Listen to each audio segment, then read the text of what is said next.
Hey guys, it's me, Giovanni, and so since my last video was about Five Nights at Freddy's, this video is going to be about Five Nights at Freddy's again, and okay, so I already talked about how FNAF is an absolute mess, and it still is. It still is. I have seen the theories about Golden Freddy again, it's getting on my nerves, and I just feel like, okay, what is supposed to be the verdict surrounding the character, especially the soul possessing said animatronic? Cassidy.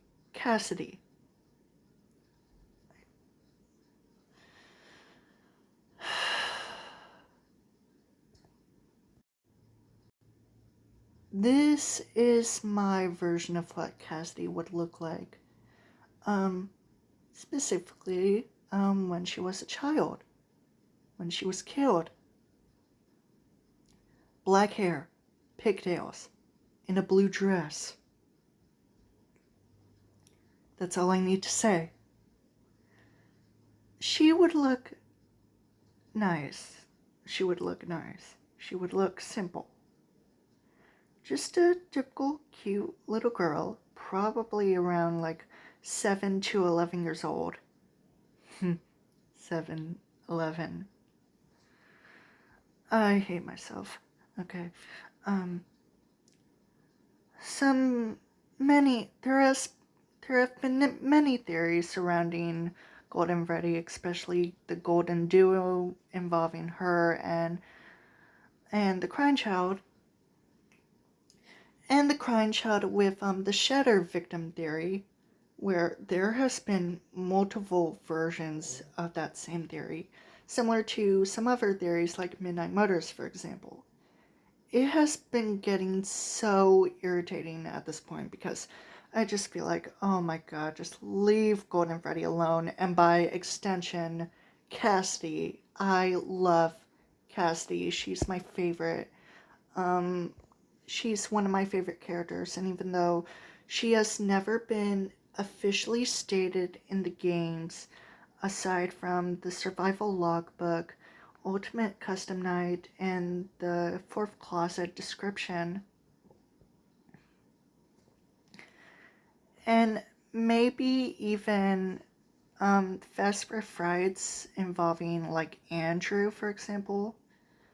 However, Andrew is a completely separate character who people might assume might be the vengeful spirit.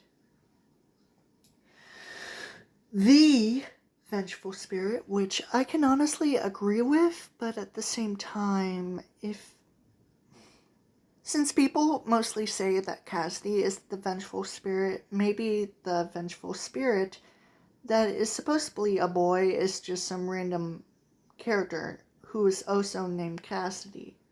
Because Cassidy in the movie, even though Cassidy and the rest of the children are just referred to as ghost kids, I don't know why. I mean, considering that it focuses on the original Five Nights at Freddy's trilogy, we didn't get the children's names until like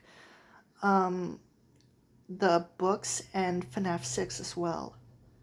So, yeah. That happened. But Cassidy in the movie is a boy with blonde hair and blue eyes, and the vengeful spirit in Ultimate Custom Night is vaguely a boy with blonde hair and blue eyes. So maybe it's a random boy named Cassidy who has blonde hair and blue eyes. Maybe it's Andrew. Who the fuck knows? Okay? It can't be the girl Cassidy. Okay? It cannot. And there are obvious reasons why. I've also forgot to mention in the videos involving the AI pictures that I have of Cassidy, that Cassidy, even though Cassidy is a neutral name, Cassidy is a name popular mostly with girls. I am not kidding. Cassidy is mostly a girl's name. Especially since Cassidy is basically just another name of, well, Cassie? Sorry. I thought I saw something. Okay, and here's what I have of Cassidy in I can't speak, in AI form as a teenager. I imagined her with her long black hair and wearing a yellow romper with polka dots. I think she looks absolutely adorable in this outfit. She looks really nice. I love it. I absolutely love it. And I don't know if anyone else would ever think of doing like the MCI kids as teenagers. Because I certainly did one of them. Like, hello, Cassidy, my favorite girly of all time. And she is a girl. Don't forget that. Not a boy. Like the movie. Especially since there was a game-accurate movie script of Cassidy for the Five Nights at Freddy's movie. And if Cassidy's not an important character to FNAF, or at least one of them, I don't know what is. Like, seriously? My own version of Cassidy is basically the only important Cassidy in my opinion. I mean, obviously it's my version. I can do whatever I want with it, so, yeah.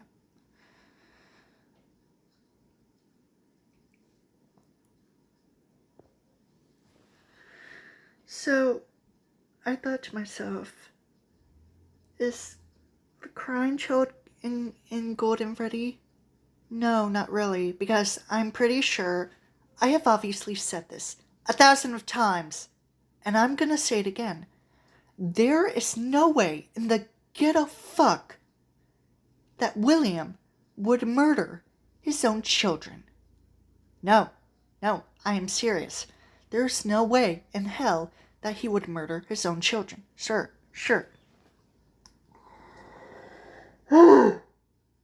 He's narcissistic. He's abusive. He's he's absolutely neglectful. But would he murder his own children? No. I don't know what's wrong with people. I don't know what's wrong with people thinking that William Afton would experiment on his children via the FNAF 4 bedroom or the other experiment rooms, or murder his own children by putting them forcefully in the animatronic suits. Like, why? Why? What is wrong with people? I seriously think that I can't speak. They seriously have some sick minds. Extremely sick minds. Cassidy is not one of Afton's children, thankfully.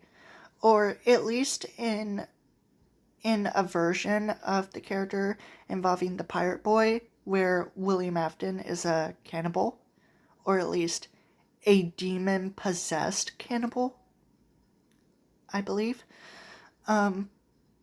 This is what I would imagine Cassidy as a teenager. And this is Cassidy when she was a child. Ain't she adorable? Now,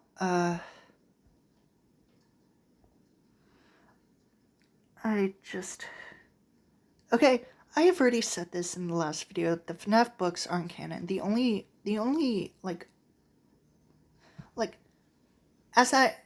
as in the FNAF books, as in the Fazbear Frights and Tales from the Pizzaplex books. Those are the only books that I would consider non-canon in the games. But as for the interactive novels, like, there's differences. There's a difference between a book, like a literal book, and a novel. But they're technically the same, even though they're not.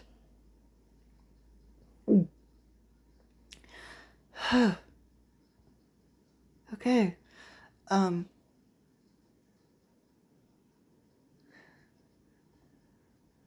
the interactive novels canon?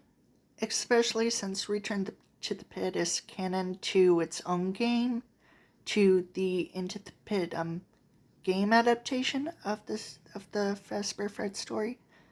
Yes, they are canon to the games, especially the spin-off game, especially to certain spin-offs. So yeah, they're canon, but Fazbear Frights and Tales from the Pizzaplex, God no. Just no. Why?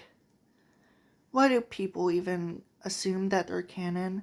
Sure, there might be parallels, and I completely understand why, but just no. Especially like certain stories, like Coming Home, where Susie's appearance is completely different from her actual appearance in the games, and in the Silver Eyes trilogy. So yeah, I don't know. And Cassidy isn't even in the Fazbear Frights books. Neither are the other children mentioned. Like, I'm serious. I don't know why people assume that those books are specifically canon in the game's timeline. They're not. They're not. Well, I can understand. I can understand. I can understand some stories like I can understand some stories like The Man in Room 1280, where William Afton is still alive and his full body is intact for some reason, and it makes sense why he was still alive as Springtrap in FNAF 3, because he wasn't actually dead. He was still alive due to his heart still beating. But I mean, yeah, Remnant, that is possible, but I don't, I mean, no, I don't know how that would even be possible. No, I'm serious. Like, I don't know how William Afton, as a character being the most awful person, can somehow miraculously still survive even though he was technically dead, with his heart still beating, and him still breathing for some reason. I don't know how that works. Like, it's just so weird. Sure, FNAF is weird in general, sure, but yeah, I'm just sticking with the game's timeline being completely separate from the books and movie. That's all. Okay, there's no way in hell that the Fazbear Frights and Tales from the Pizzaplex books are canon to the games, like, at all. And as for the theories involving Golden Freddy, Cassidy, I